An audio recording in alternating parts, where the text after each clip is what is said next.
என்ன சேலஞ்ச் தெரியுமா? திமுக என்ன தெரியுமா நினைக்கிறாங்க? இந்த எலெக்ஷன்ல 3000 கோடி இறக்குவாங்க. இன்னொரு கட்சி அந்த கட்சின்னு சொல்லிட்டு ஒரு 5000 கோடி இறப்புவாங்க. ஒவ்வொரு ஓட்டுக்கு 2000 3000 கொடுப்பாங்க. ஆனால் தமிழக மக்களே, முக்கியமாக தாய் குலமே, இந்த 3000 ரூபாய்க்காக அடுத்த 25 வருஷ வாழ்க்கையை நம்ம இழந்துடக்கூடாது. அதுதான் எங்களுடைய வேண்டுகோள். அவருடைய நீங்க பார்த்திருப்பீங்க ஆடியோ ரிலீஸ்ல, மலேசியால என்ன ஒரு பெரிய கூட்டம், எத்தனை பேர் தன்னை ஒரு எவ்வளவு பெரிய அன்பு இணைப்பு, அந்த உலகமே ஒரு என்ன மாதிரி உலகம், எவ்வளவு ஒரு எல்லாமே கிடைக்கக்கூடிய புகழ் இருக்கு, பணம் இருக்கு, எல்லாமே இருக்கு. இன்னும் 20 வருஷத்துக்கு அவர் இந்த துறையில எங்கேயோ போயிருக்க முடியும். ஆனால் ஒருத்தர் புதிதாக கட்சியை ஸ்டார்ட் பண்ணி அங்கிருந்து திருப்பியும் நான் உச்சத்தை தொடுவேன்னு கூடிய ஒரு நம்பிக்கை இருக்கு. அந்த நம்பிக்கை எந்த மனுஷனுக்கும் வராது. உண்மையாக சொல்றேன். நான் விளையாட்டுத்துறையில் இருக்கேன்.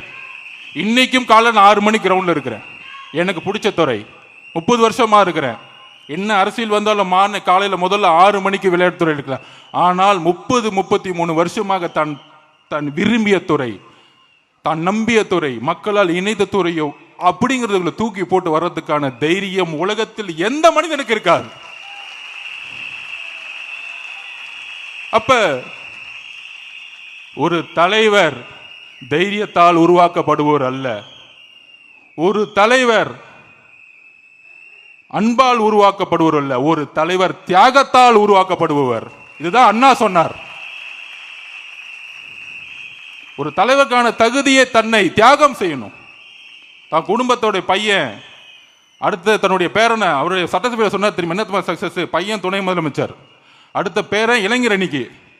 அதுவும் நடிக்கிறேன்னு சொல்லிட்டு அந்த பையன் அழுதுகிட்டு இருக்கான், உட்காந்துக்கிட்டு வீடியோ வந்துட்டு இருக்கு. ஏன் அழுதுட்டு இருக்கான்னு தெரியல. ஸோ இந்த மாதிரி குடும்பத்தை செட்டில் பண்றது தான் அவருடைய சந்தோஷம். ஆனால் எங்களுடைய தலைவருடைய சந்தோஷம் ஒவ்வொரு குடும்பத்தையும் தன்னை போல செட்டில் செய்யணும்னு நினைக்கிறார். இங்கதான் வித்தியாசம். திமுக நமக்கும் என்ன வித்தியாசம் அப்படின்னா, இதுதான் வித்தியாசம். உங்க குடும்பத்தை நீங்க செட்டில் பண்றீங்க. தமிழகத்தோட ஒவ்வொரு குடும்பத்தையும் செட்டில் பண்ணும். நல்ல விதமா கல்வி, வேலை வாய்ப்பு, மருத்துவம் எல்லாத்திலையும் ஒரு நேர்மையான நிர்வாகத்தை உருவாக்கணும். உடனே தலைமை மேல கொஸ்டின், அவருக்கு நிர்வாகம் தெரியுமா? ஒன்னே ஒன்னு சொல்றேன். ஒரு துறையில், எந்த ஒரு துறையா இருந்தாலும் சரி, ஒரு துறையில் நம்பர் 1 ஆனோன்னா நிர்வாகம் தெரியணும், பினான்ஸ் தெரியணும். சினிமாவில் நம்பர் 1 ஆனோன்னா மக்களுடைய நம்பிக்கையை பெறணும். மக்களுடைய நம்பிக்கை பெறாமல் அந்த துறையில் நம்பர் 1 ஆக முடியாது.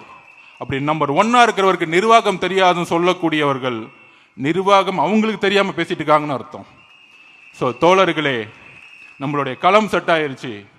இங்க கிட்டத்தட்ட நம்ம 3 லட்சம் பேர் இன்றைக்கு நம்மளுடைய பணியில இருந்துட்டு இருக்கோம். உறுதியாக சொல்றோம், நிறைய பொய் பிரச்சாரங்களை உருவாக்குவாங்க. இன்றைக்கு சொல்றேன், நமக்கு எதிராக 20 கட்சி இருக்கு. 20 கட்சியை சார்ந்தவர்கள் ஊடகங்கள்ல இருப்பாங்க, ஊடகத்துறையில் இருப்பாங்க. அப்ப பேசக்கூடிய வார்த்தைகள்லாம் எப்படி இருக்கும்? நமக்கு எதிராக தான் இருக்கும். நமக்கான பொய் பிரச்சாரத்தை உருவாக்குவாங்க. நீங்களாம் ஜெயிக்க முடியுமா? தனியா போனீங்கன்னா என்ன ஆகும்? பணம் இல்லை, ஒற்றுமை இல்லை. இது எல்லாம் நம்ம நிர்மல்குமார் சொன்ன மாதிரி தான். ஒரு குடும்பத்துக்கு 1 ஓட்டு வச்சுக்கோங்க, 2.25 கோடி. திமுக வாங்கினது 2,09,00,000 போன எலெக்ஷன்ல. அவ்வளவுதான். இப்பயே நம்ம திமுகவை மீறிட்டோம். ஒற்றுமையாக இருந்து களம் காண்போம். நம்மளால் வரலாற்றை உருவாக்க முடியும்.